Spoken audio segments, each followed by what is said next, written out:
Hello दोस्तों, रोजा कथाएं चैनल में आप सभी का स्वागत है। आज मैं आपको निमड़ी माता की कहानी बड़ी तीज पर सुनाने जा रही हूँ। निमड़ी माता की कहानी कजरी तीज की पूजा के समय सुनी जाती है। कजरी तीज को सातुड़ी तीज और बड़ी तीज भी कहते हैं। इस दिन सातुड़ी तीज की कहानी तथा निमड़ी माता की कहानी सुनते हैं। यहाँ निमड़ी माता की कहानी बताई गई है, तो आइए सुनते हैं निमड़ी माता की कहानी। एक शहर में एक सेठ सेठानी रहते थे। वो बहुत धनवान थे, लेकिन उनके पुत्र नहीं था। सेठानी ने भादों की बड़ी तीज सातुड़ी तीज का व्रत करके कहा, हे निमड़ी माता, मेरा बेटा हो जाएगा तो मैं आपको 1.25 मन का सातू चढ़ाऊंगी। माता की कृपा से सेठानी को 9वें महीने लड़का हो गया। सेठानी ने सातू नहीं चढ़ाया। समय के साथ सेठानी को 7 बेटे हो गए, लेकिन सेठानी सातू चढ़ाना भूल गई। पहले बेटे का विवाह हो गया। सुहाग रात के दिन सोया तो आधी रात को सांप ने आकर डस लिया और उसकी मृत्यु हो गई। इसी तरह उसके 6 बेटों की विवाह उपरांत मृत्यु हो गई। 7वें बेटे की सगाई आने लगी। सेठ सेठानी मना करने लगी तो गांव वालों के बहुत कहने व समझाने पर सेठ सेठानी बेटे की शादी के लिए तैयार हो गए।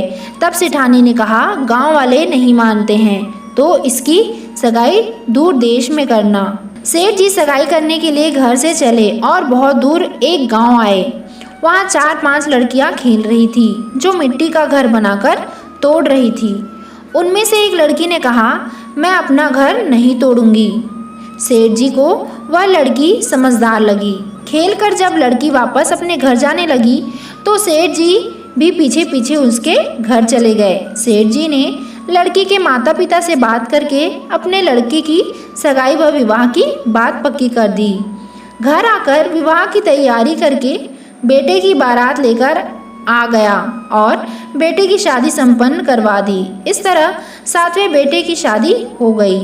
बारात विदा हुई। लंबा सफ़र होने के कारण लड़की की माँ ने लड़की से कहा कि मैं यह सातू व सीख डाल रही हूँ। रास्ते में कहीं पर शाम को निमड़ी माता की पूजा करना, निमड़ी माता की कहानी सुनना, सातू पास लेना व कल्पना निकालकर सासू जी को दे देना।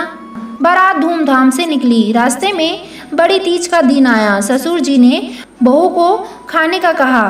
बहू बोली, आज मेरा तीज का उपवास है। शाम को निमड़ी माता का पूजा करके निमड़ी माता की कहानी सुनकर ही भोजन करूंगी। एक कुएं के पास निमड़ी नजर आई तो सेठ जी ने गाड़ी रोक दी। बहू निमड़ी माता की पूजा करने लगी। निमड़ी माता पीछे हट गई। बहू ने पूछा, हे माता, आप पीछे क्यों हट रही हो? इस पर माता ने कहा, तेरी सास ने कहा था पहला पुत्र होने पर सातू चढ़ाऊंगी और 7 बेटे होने के बाद उनकी शादी हो जाने के बाद भी अभी तक सातू नहीं चढ़ाया, वो भूल चुकी है। बहू बोली, हमारे परिवार की भूल को क्षमा कीजिए, सातू मैं चढ़ाऊंगी। कृपया मेरे सारे जेठ को वापस कर दो और मुझे पूजन करने दो। माता नववधू की भक्ति व श्रद्धा देखकर प्रसन्न हो गई।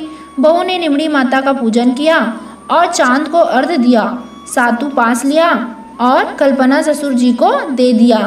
प्रातः होने पर बारात अपने नगर लौट आई। जैसे ही बहू ने ससुराल में प्रवेश किया, उसके 6 जेठ प्रकट हो गए। सभी बड़े खुश हुए। उन सभी को गाजे बाजे से घर में लिया। सासू बहू के पैर पकड़कर धन्यवाद करने लगी तो बहू बोली, सासू जी, आप यह क्या करते हो? जो बोलवा करी है उसे याद कीजिए। सासू बोली, मुझे तो याद नहीं, तू ही बता दे।